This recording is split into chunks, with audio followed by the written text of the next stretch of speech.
July 18th, radar check. My name is Daniel Valles, and welcome to our channel. We're looking at the 1 Thessalonians chapter 5, warnings about peace and safety that tell us that sudden destruction is coming and that there's going to be birthing pangs leading up to it. And we've definitely seen this accelerated ever since really the beginning of this year when the celestial circuit signs started coming full circle, completing the journey that started in 2014. So we're not surprised that this was set in motion, right? At the same time, they were talking about the peace and safety warnings with the Board of Peace, Donald Trump, and all the mentions in their charter of that. But very recently, within the past week or two, things have really accelerated with these birthing pangs. So that tells us right around here, they have an expectation for something to happen, but that also lines up with our expectation as well. Here at the beginning of summer, right, with the celestial clock reminding us of so many things that our celestial learning journey started with in 2014. So let's dive on in. Things are rapidly happening. Always keep in mind with what's unfolding, look at it from a biblical perspective. What does the Bible tell us? A lot of people look at the news from an American point of view, or Iranian or Russian, or different political views, or sometimes even liberal, Democrat, or Republican. Now, forget about all that. When we hear the warnings about peace and safety, Paul says you're going to have to watch and you're going to be sober. So just leave your emotional attachments behind, leave your political attachments and prejudices behind. Just look at what is unfolding. Is it matching with what Scripture says? That's all that matters. And Scripture tells us in Revelation chapter 17 that these have one mind and shall give their power and strength unto the beast. So right before the Antichrist comes, there's going to be people in very powerful positions in the world who are working behind the scenes to set up a foundation, working together on one mind, one page, one script, to hand their power over to the Antichrist of all people. They know exactly what they're doing. So everything you see right now in the news is scripted. These world events with the war in America and Iran, it's not just happenstance or coincidence. It's happening because they are rearranging some geopolitical chess pieces and they're setting things in motion so that everything is ready to immediately hand over their power and their authority to the beast when he comes onto the scene, which is going to happen immediately after the Son of Man is revealed at the rapture. A worldwide deception will require a coordinated betrayal. So that's how you need to see whatever country you're in right now. Just forget the national titles. Just look at it. They're working together on the script to prepare things for what is about to happen. And they know we're at a very late hour. And so Christ said he's going to be revealed his coming. He mentioned this 4 times. It's going to happen during the days of Noah and Lot. Well, life is still going on like normal. They're still eating and drinking. There's still food on the shelves. People are buying and selling. The economy is still humming along. They're marrying. They're still thinking long-term, making family plans, planting, expecting harvest. Already thinking long-term is what he's explaining here. And then building, working on renovation and new business expansions. And they're living as though they're going to be able to use in their investment. So he says, this is when I'm coming. And so this is so crucial to look at these criteria because he's telling us my coming is going to happen within this window, not outside of it, within this. So when we see the world events such as the calls of peace and safety, where they're calling about, hey, we need to do things to keep peace and safety because it's about to go off the rails here pretty soon, then we know the peace and safety warnings are within a subset within the days of Noah and Lot. So that's why it's so important when we see that they're knocking over the dominoes to put an end to the days of Noah and Lot. And they have to do that within a certain time frame, and they're drawing it out, but they've already set dominoes in motion. That tells us the expectation is already within a very narrow window. We're not looking months and years out. We're looking at what is happening right in front of us that lines up with what Scripture says, what warns us about. And when we hear that and see that, we should be watching what we're told to watch, watching what is right in front of us, and being very sober about what is happening right in front of us. Because that criteria and that window is getting smaller and smaller on purpose. And we should be able to see it, what is unfolding in prophecy, that they are preparing things to hand power over to the beast. And that window is getting smaller and smaller because we are right at a time of great expectation from a biblical perspective. What does Scripture say? That's what matters at the end of the day. What does Scripture say? Not your feelings, not dreams, anything like that. There's not going to be any addendums to prophecy. What does Scripture say? Follow that. Prove all things. That's even just a few verses here after warnings about peace and safety. Prove all things. And we go to Scripture to prove it. And that's what we hold fast to. And if you're not holding fast to what Scripture says, you're going to lose your crown. Revelation 3:11, he spells that out really clearly. And so, friends, this is why we're looking at these criteria, because we can see they are setting dominoes in motion and they are going for broke. March 11th, that's when they announced the release of the Strategic Petroleum Reserves, which would be rolled out approximately over 120 days. And this was important because it's coordinated with 32 member nations. This isn't just an effort by the United States. Multiple nations, 32 member nations, realize the urgency of the situation on a worldwide scale, that they have to pump in from their reserves to keep prices stable, the economy stable, production stable, the buying and selling stable, everything keep it stable so people don't panic, so the industries don't start shutting down, so buying and selling doesn't have a massive recession. They are doing this for a purpose. And from a Christian perspective, as we see what they're delaying with this, we know as we're getting to the end of this SPR release, the results are going to be inevitable when it comes to the end of that, which is a massive disruption to the days of Noah and Lot, a massive reset of people's expectation, a lot of people holding back and factories shutting down and layoffs and a lot of things changing all of a sudden from the days of Noah and Lot situation, the criteria that he gave us. So that's why it's so important to see this will only last so long. This is a cushion that's going to run out, and then it's already baked into the cake that the world's going to change when this runs out. And why? Well, it's 32 member nations, but when you take a look at, okay, who are these nations involved in this? Well, you look at the nations and you start looking at, okay, what are they committing to this? And each country's proportional contribution is outlined below. So their contribution, the energy agency there, the IEA, all their releases are proportional to the reserves and what the country can offer. So this gives us ideas. We look at this list here of when this runs out, there ain't going to be nobody else coming to the rescue. Because you look at what they're all putting onto the table, and it's not a lot at all. And notice the little addendum there that European nations are delivering a significant portion of their shares in the form of refined oil products, whereas the Americas and Asia Oceania are releasing raw crude oil. European nations are delivering finished products such as diesel and jet fuel, things like that. So they have reserves of those, but they don't have really any large reserves of raw crude oil.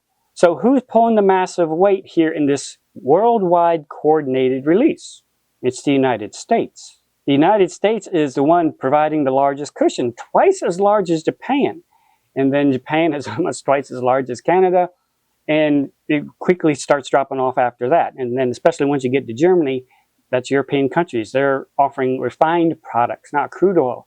So again, look at the world situation now. Who is keeping the days of Noah and Lot spinning along? Is it these 32 member nations? Not really. Most of the heavy lifting is by the top four, and really the top one, which is the United States. So this is why we're looking and studying the coordinated SPR release so much, because really it's holding up a lot of expectations with the days of Noah and Lot right now. It's one of the main pillars holding things up, is America has become the exporter of last resort. There is nobody else, especially with Russia. At the same time this war in Iran is refired up, their refineries are knocked down, their output and refining capacity has been cut in half, and they are stopping the diesel exports. And so you're going to see a lot of pinch there in Europe as well too, on top of that. So Russia's not going to be coming to the rescue. China, they're not interested in doing that either. So the United States is the last pillar that is so crucial through these days of Noah and Lot situation. We find ourselves where the United States is also the ones who are putting out the peace and safety calls by its president, who's also the president of peace, who also started a war and started assassinating leaders, and all that bringing to mind what Scripture says when you hear them talking about peace and safety. Sun destruction is coming. And so who is going to be in the best situation to pull the carpet out from the world is going to be the one holding up the largest chunk of the pillars right now and setting dominoes in motion, and that is the United States. So that's why their SPR release is so crucial to keep an eye on, because that'll really give us an idea of the narrowing window for the days of Noah and Lot. Russia's diesel export ban deepens global supply crunch. This was July 10th. A loss of Russian exports leaves less supply available globally, forcing regular customers such as Brazil and Turkey to compete with European nations and other importers for U.S. cargoes. This could create knock-on effects for power and agricultural sectors. The rise in diesel prices also means that farmers' costs could rise ahead of the Southern Hemisphere's planting season and the Northern Hemisphere's harvest, with Brazilian and U.S. Midwestern farmers competing for the same supplies. Diesel is used a lot in agriculture. The US became the go-to diesel supplier for the EU Great Britain when the Strait of Hormuz was disrupted. But every barrel it now redirects to Latin America is a barrel not going to Europe. The Quillentan Consultancy head of refining, and it happens with the US and ARI diesel inventories already well below the historical range for this time of year. So the world experts with energy are realizing the US is pulling the major weight here. Russia's exports are knocking off. And so that's making a wide scramble across the world right now, from Brazil to Turkey, across the world. And that's going to compete with even US farmers, because who is the exporter of last resort? It's the US. We're exporting our reserves. We're the one holding what little there is together right now. And so there's going to be competition for the US farmers. And so our prices are going to rise because what's happening in Russia with their refinery and their diesel ban too. Oil traders warn market is close to running on empty as Hormuz shuts again. Stockpiles that acted as shock absorbers early in Iran war are running low as crucial waterway closes again. Western powers released record volumes of strategic oil reserves. China cut its oil imports in half and made its state-backed companies pull fuel from inventories. While the White House let it be known that the U.S. could, in theory, at least intervene in futures markets if prices got out of hand. The result was that Brent crude peaked at $126 a barrel in April, well below its all-time high, despite the IEA warning that the world was experiencing the worst supply disruption in history. Okay, so this is real important. They understand there's three main factors that are keeping the wheels of the world spinning along right now. Right when it's getting really bad with Russia, refinery situation, their ban on diesel, and the U.S., who is holding the massive weight right now. So the major contributors are that Western powers are releasing record volumes of the strategic oil reserves. That's acting as a cushion, helping make up for some of the loss so everything can still spin along like normal so people don't start to panic. China cut its oil imports in half, so they cut their demand so they're not buying as what little oil was still available, so that freed up some oil for other countries, helped ease off the load for other countries, make it a little easier. And then the White House has apparently been keeping the oil prices low, even though the news says oil should be through the roof on its price. So oil prices are being kept artificially low, which in turn keeps diesel prices low, but it also unfortunately keeps the buying and demand. People keep buying it up because it is still cheap. So oil traders know that the market is close to running on empty already right now because the reserves are about to run out, which is one of the major things still keeping things spinning along. It's our reserves that we're releasing and helping out the world. Markets for refined fuels are exceedingly tight, with additional disruptions affecting supplies from Russia, the world's second largest exporter of diesel, following successful long-range Ukrainian drone strikes on its refining system. The IEA on Friday warned of potential petrol and diesel supply crunch, and wholesale diesel futures in Europe have risen 14% this week. So just with the refinery shutting down and realizing there's going to be a supply crunch pretty soon, prices are already starting to rise for diesel. The post-ceasefire decline in oil prices came amid a temporary glut. There's a lot of extra oil. When the ceasefire went into effect, a lot of oil tankers that were already in the Gulf, they came out. So that gave a brief surge of oil into the world system. So that helped bring prices down a little bit. But it was an artificial surge because, of course, the strait is closing back up again. But you'll remember that is why they signed the ceasefire. Remember, Trump said we're 4 weeks away from the world reserves running out. So that's why we are signing this ceasefire, so that ships can go out.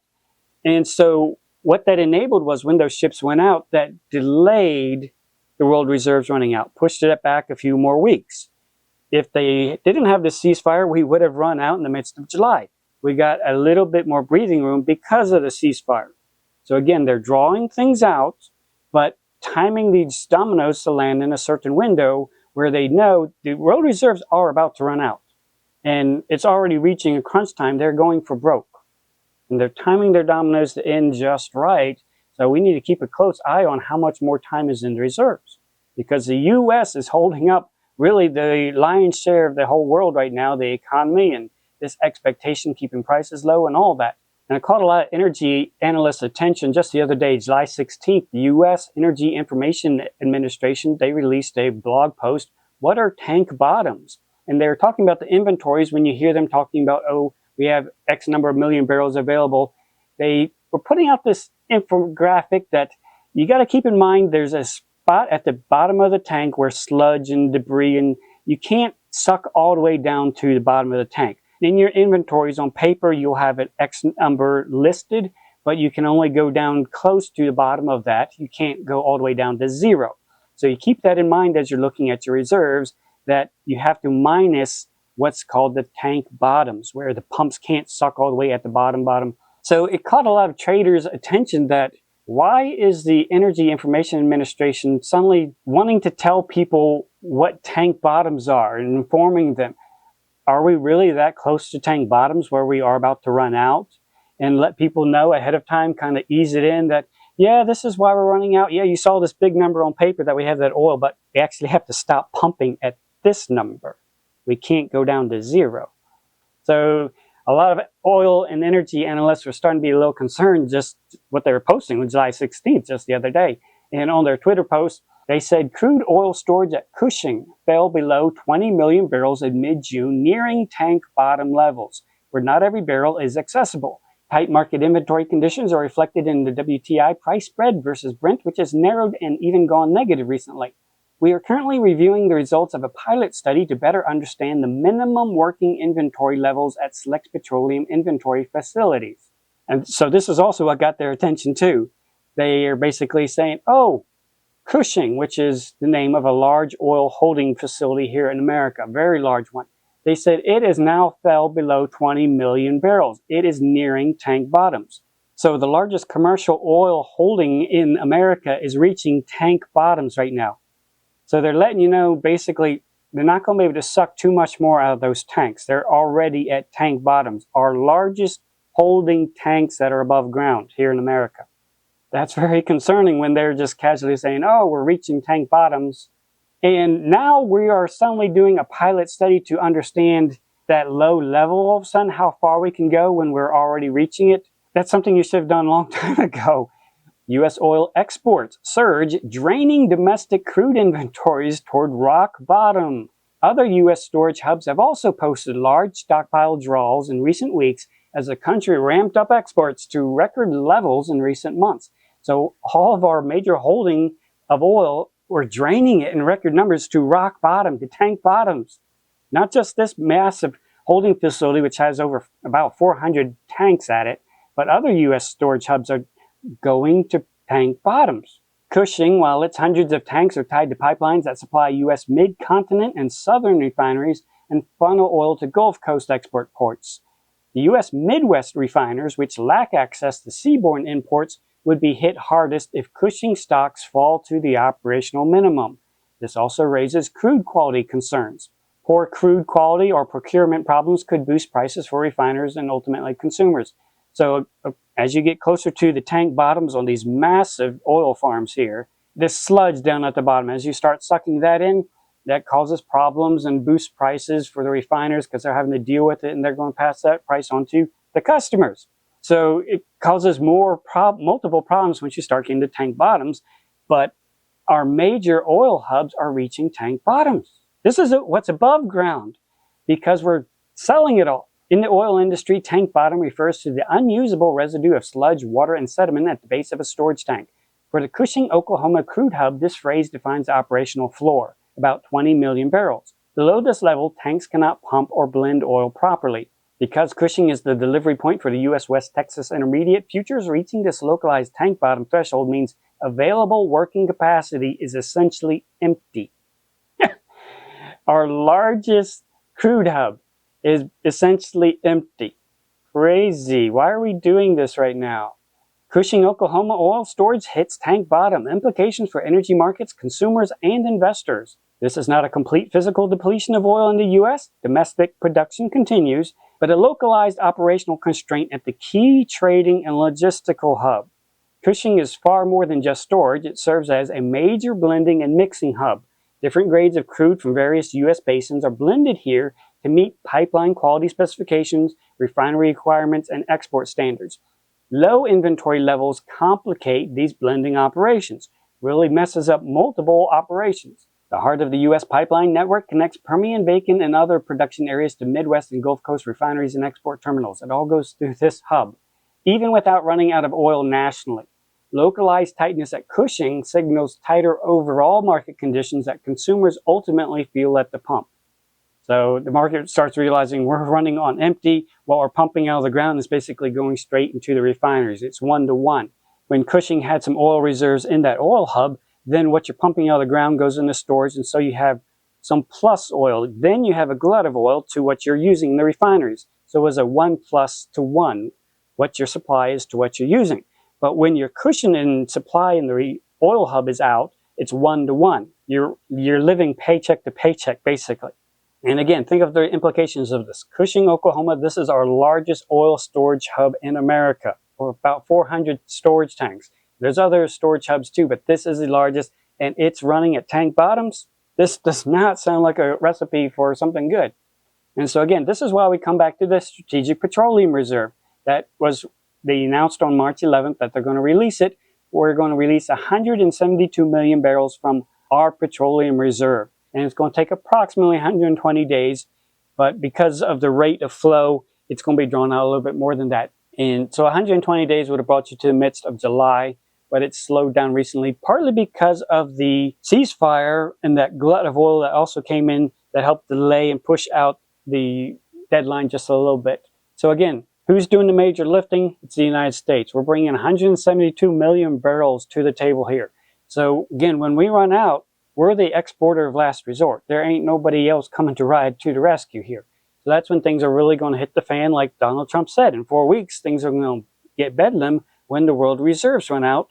That's why they implemented the ceasefire, to buy themselves more time before the reserves will eventually run out. It's already baked into the cake, folks, especially now over this past week that they've definitely made it worse and things are not getting better anytime soon. They are going for broke. And so they know this is going to run out in a very certain window, and they're making sure it's going to run out, which means the days of Noah and Lot are going to be stopping really soon. And they know that. Frequent oil draws from U.S. Strategic Reserve push old system to breaking point. This is from July 13th. And so this is something to keep in mind with our SPR system. As you're looking at how much more do we got in there, how low can we go? It's already been needing a lot of maintenance. They've been calling for budget for a lot of maintenance. And so as they're drawing from it, they can't draw as quickly as paper specs had been before a long time ago. So as they're drawing from the SPR, they're actually having to slow down how hard they can suck on the oil that's coming from this tank, because they can't pull it out too fast or it's going to cause damage to the equipment, the pumps, and even the caverns where this is stored too. So this is an important factor, that as we start getting close to the minimum that can be drawn out, they will be slowing down. And this is a very important key to look for. When is it starting to slow down? Because that's telling you they're reaching some operational maintenance constraints. And because they're also slowing down, if something happened on the world stage, some drastic emergency, they're not going to be able to ramp up the outflow from the Strategic Petroleum Reserve, which is the last reserve we have, because Cushing holding tanks are already at tank bottoms. This is all we got. So when it starts slowing down how much they can pump out, that tells you there's not going to be a lot of people running to the rescue when this runs out.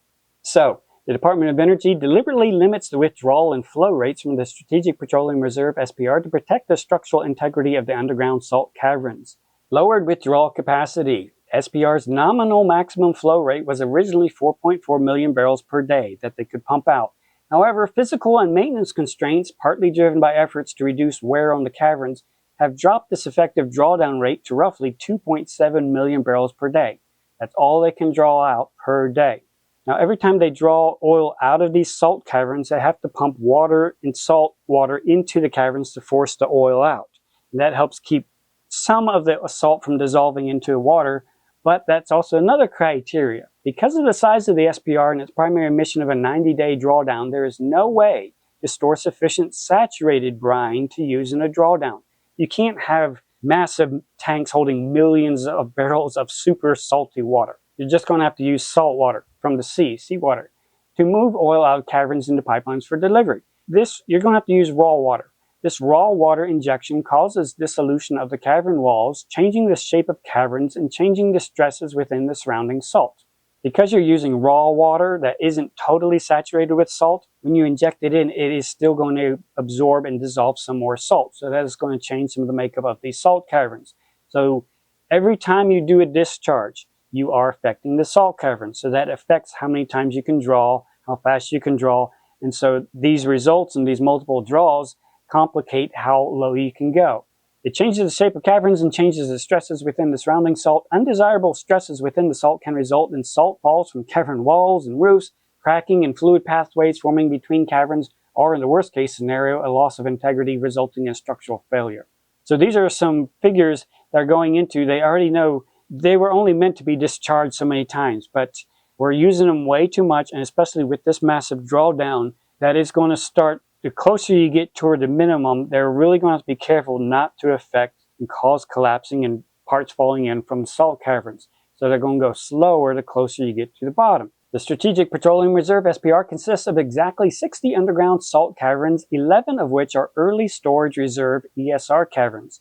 These ESR caverns make up about 22 to 27% of the SPR's total design capacity, or roughly 150 to 160 million barrels of the reserve's overall authorized capacity. Single draw capacity. Many ESR caverns are considered single draw because once the oil is fully withdrawn, refilling them with brine for another cycle requires complex engineering, or they may become unusable. ESR caverns are located at sites like the Bryan Mound, Texas facility. Okay, so this is another thing that complicates how low can you go. The SPR is spread over 60 underground salt caverns. Some of those caverns were, when they started making this Strategic Petroleum Reserve, they started using some salt caverns that were used for regular mining. So they weren't engineered specifically, they weren't built from scratch to actually hold this. They can do, but they understand you fill them up with oil, but once you draw the oil out, those type of caverns are going to be affected so much by the brine and the salt and the water that you inject into it. It's going to change it so much that you can only do it once. You can only draw it out once. It's a single draw cavern, because then you're really going to have to totally re-examine the cavern. How safe is it? What's the structural integrity? So notice 22 to 27% of the Strategic Petroleum Reserve is this type of cavern. It can only be drawn down once, which means you are only going to draw that down in an emergency, because you will be doing damage to those caverns. So you're not going to draw down from these just to keep prices down. This is absolute emergency that you're going to use those. So that makes up 150 to 160 million barrels of the reserve. So that means you automatically cannot use that except for absolute emergency. So you minus that to figure out if we're being responsible in drawing down our SPR, we can only go down to where we leave 150 to 160 million barrels still in there in these caverns that are only single draw.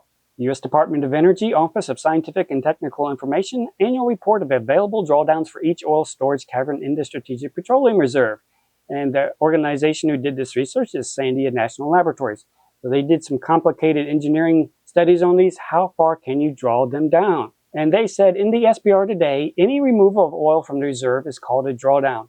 Removal of almost all oil from a cavern using raw water is typically referred to as a full drawdown.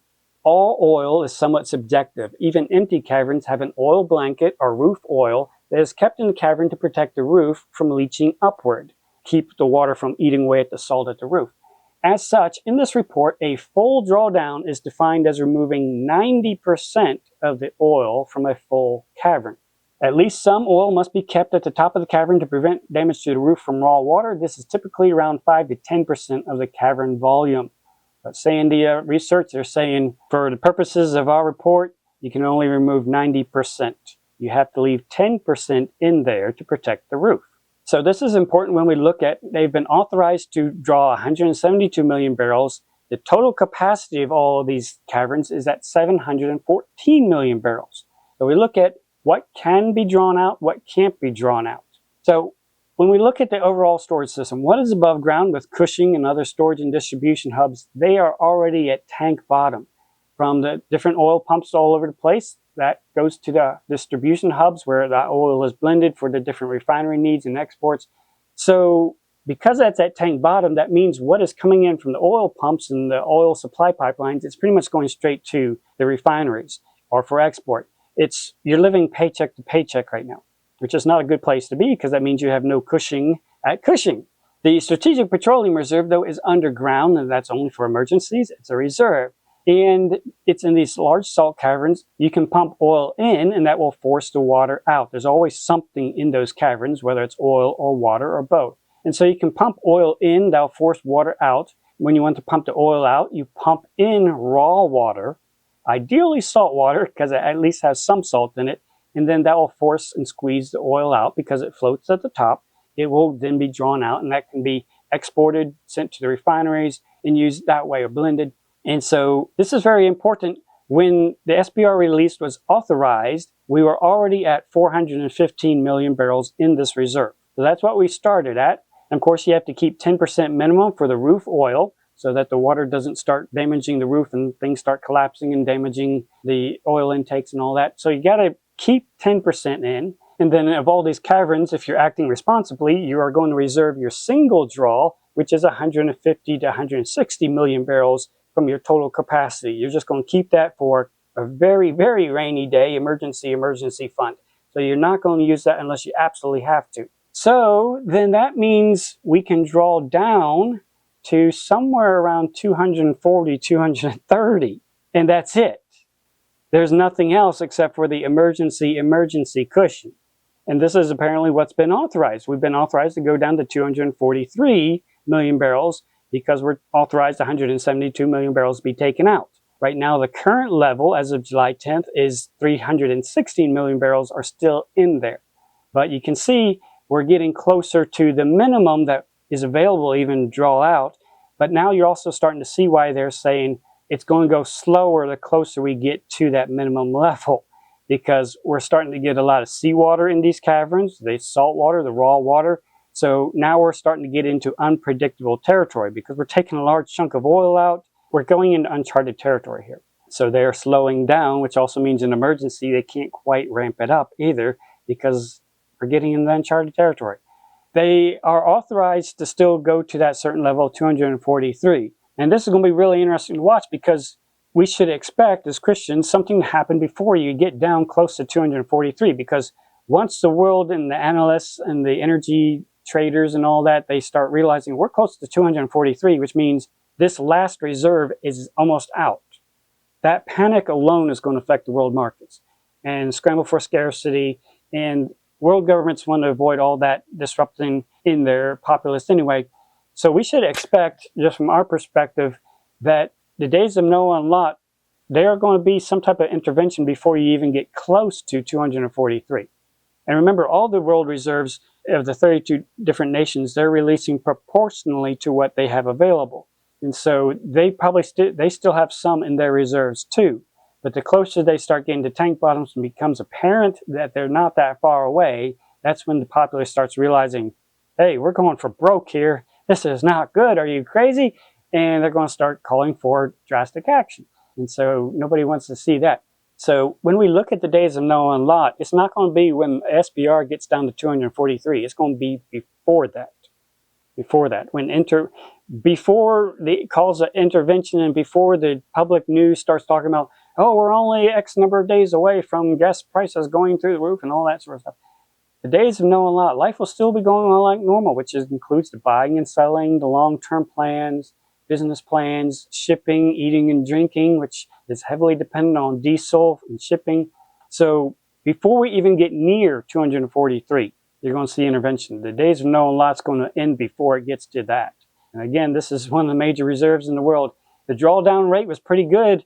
They were drawing down 9.9 million barrels per week from the SPR when the war was going hot. But then when things started to look like there was a ceasefire and some ships started to go out, that eased up as oil companies realized, hey, maybe things are going back to normal. But now that the war's heating up again, you're going to see the draw go as much as they can get, which is already pretty low too. But you're going to start to see more of a scramble, especially with Cushing at tank bottoms too. So this is important as we look at the timeline, link in the description box. When we keep all this in mind, how Trump himself, the one who put out the calls of peace and safety, he was the one warning the world of, hey, the world reserves are running out in the midst of July. And that's why we are signing the ceasefire, to buy us some more time. It's still baked into the cake, though, at the rate we're going, that the reserves will run out. The world reserves are going to run out, and there's nobody coming to the rescue. because America is doing the heavy lifting and we're the ones selling our reserves with our holding tanks at tank bottoms. So we are right at the beginning of the dog days of summer. We are also very shortly away from an important celestial sign that we've been covering lately that reminds us of how our celestial learning journey started in 2014, reminded of our Father's house. All these beautiful pictures right here, also approaching the time of the morning star, reminding us he is coming quickly. So we should not be surprised that they are going for broke right at this window. They're knocking all these dominoes knowing exactly where they're going to land. It's already baked into the cake that the reserves are going to run out. And that's when panic, the bedlam that Donald Trump has said is coming. They know sun destruction is coming because they're pushing over the dominoes to make it happen. But they're going to make it happen within a very definitive window. And they will do ceasefires and delays to push it out just a little bit longer, but it's not delaying it. It's still coming within apparently this window here very soon. And we can tell by how they're putting their foot on the pedal right now, they're going for broke. Going for broke. And so it was amidst of July that the warning went out, and then the ceasefire pushed out a little bit more. But that window is right when the war ramped up again. That's also when the attacks on Russia's refineries and cutting their exports and causing the diesel bans, they're pushing over multiple dominoes to all end up at one place. For things to totally, royally hit the fan, for all the reserves, everything to fall apart in one spot. One spot. And we can see we're running out of that runway, that time, very soon here, right, with also the warning that Donald Trump just a few days ago said this next week, 19th through the 25th, expect major attacks on Iranian infrastructure. And so we should expect major Iranian retaliation on Gulf states' infrastructure, power, and energy related to oil, which is just going to make the situation even royally worse, which is really going to cause people to panic when they realize you are breaking everything. And that's when a lot is going to stop, the days of no and lot, when people realize we got to throttle back right now because we can't continue this eating and drinking. We can't continue this transportation. The agriculture system is going to hit a major bottleneck here real soon. They're already hurting from lack of fertilizer. And everything is about to just suddenly dial back all of a sudden rapidly when the world reserves run out. And if you add more energy infrastructure damage on top of that, which is Donald Trump says already coming, and Iran's already pretty much acting like it's going to be coming anyway too. So again, they're pushing over the dominoes to all apparently land and go broke right in one particular window, which is what we see right in front of us, where we are now. Everything tells us we should be very sober that they are pushing toward everything landing in a one spot. On July 7th, that's when we saw the activity ramp up again from the ceasefire, when the U.S. was poking and prodding Iran to retaliate. They did. They attacked those tankers. The U.S. used that as excuse to fire back at them, and that started things going. But that exact same day is when Russia's largest oil refinery was hit, and they halted operations, and that caused the diesel ban. So they're not just knocking over one domino. They're making sure all the energy logistical situations in the world are falling at the same time. This is a coordinated, controlled demolition that we're looking at here. And so they all start at the same time and really started ramping up right here at the midst of July, right when they had already put out the warning that things are about to hit bedlam, about to go really crazy. You're about to see things hit the fan here. And then July 16th, things have definitely ramped up. The Pentagon that was the 6th night of their airstrikes. So again, this is very important also. They've increased the intensity. They're breaking a pattern that they've been doing this entire war up until now. Because up until now, they would escalate things over the weekend, but usually by Sunday, Donald Trump would be coming out and say, oh, we were negotiating something behind the background. And he would be able to bring the price of oil down, calm the markets a little bit. And so you would always see that cycle. Things would ramp up late Friday, over the weekend, and then by Sunday, people had a sense of, is this getting better? I think it's getting better. And so it kind of hold things out a little bit. But now all of a sudden, you're seeing them start and escalate things in the middle of the week, and also on a Monday, when the stock markets are opening too, and continuing it. So this also tells you they're not worried about the oil markets. They're not worried about the stock or the oil prices anymore. They're going for broke now. They're pulling out the final stops right when the reserves are starting to get very low. The holding tanks are at tank bottoms. Now they're starting to really go all in. They're breaking a pattern. They're no longer holding back. And you're starting to see, just with the events over the past few days, of these increasing airstrikes on Iran and what they're retaliating, starting to hit infrastructure over there in the Gulf state, hit the U.S. bases in the region, Qatar, Bahrain, Jordan, even some attacks in Saudi Arabia. Iran's taking the gloves off, which means the U.S. is about to do the same thing too, and they're going to be hitting each other till somebody gets a royal black eye here real soon, regardless of the consequences for the world. And so, again, they're going for broke. And that should catch your attention that they are wanting things to fall apart here really, really soon. They started escalating a week ago, and then that's when you started to see them breaking their pattern. They're not worried about the oil prices anymore. They're really breaking things to accelerate with new warning and expectation that this week is going to see even more infrastructure damage, which is going to bring more news and send prices up, and then really bring a lot of focus on the SPR reserves, how much is left, and start bringing up more questions of people. This is royally falling apart. How much longer do we have? And then really, they're going to induce the bedlam, induce the panic. But, like Christ says, he's coming while life is still going on like normal. But Paul adds in, within that overall picture, you're going to see and hear the calls of peace and safety, and you will see birthing pangs that tells you that sudden destruction, that day when everything's going to hit the fan, you will see it approaching. If you are watching what is unfolding right in front of you, and you're very sober about it, then we'll be able to see prophecy being fulfilled right in front of us. And we'll be able to see that we're running out of time, and we should be drawing nigh to the Lord with a true heart, and we should be provoking one another into love and to good works. We should make sure we are bringing forth fruit, so much the more, edifying and lifting up one another so much as we see that day approaching. The day that we are told is coming, with the warning calls, the birthing pangs. So again, everything is happening within these criteria. So as we see them pushing over the dominoes to make everything fall apart within a very narrow window and things to get bedlam and crazy, that points right exactly at the window that we were looking at on the celestial clock anyway. The children of darkness are aware of the time. Friends, are we awake or are we sleeping? Are we awake or are we dreaming? We've got to make sure we're not dreaming, that we're awake and vigilant, sober of what is unfolding right now. All of this in context of the rapture and the start of the day of the Lord that's coming as a thief. There's going to be a degree of ambiguity, but the more that we watch what we're told to watch, we will see the window getting smaller and smaller and smaller, and we will know that he is nigh, even at the door. So friend, definitely download the timeline, review it every single day, especially going into next week. It's going to get really crazy, Lord willing. We're going to try to put out updates as we can. Keep me in prayer for wisdom and just liberty to be able to make these videos, keep you up to date from a biblical perspective. We've heard so many trumpet calls, so many warning calls that sudden destruction is coming. Our bridegroom cometh. Go ye out to meet him. So much is coming together right here at this exact window. Are we waking up? Are we rising up? Are we trimming up? Are we girding up? Are we rising up? Are we lifting and edifying up others? What are we doing here at this late hour? Friends, the trumpet calls have already gone out. The warnings that the bridegroom cometh. Go ye out to meet him. So friends, let's rise up and go out to meet him together, you and me, hearing him, heeding and obeying him, loving him, and serving him first and highest above all else. Drawing nigh with a true heart till he comes. Maranatha.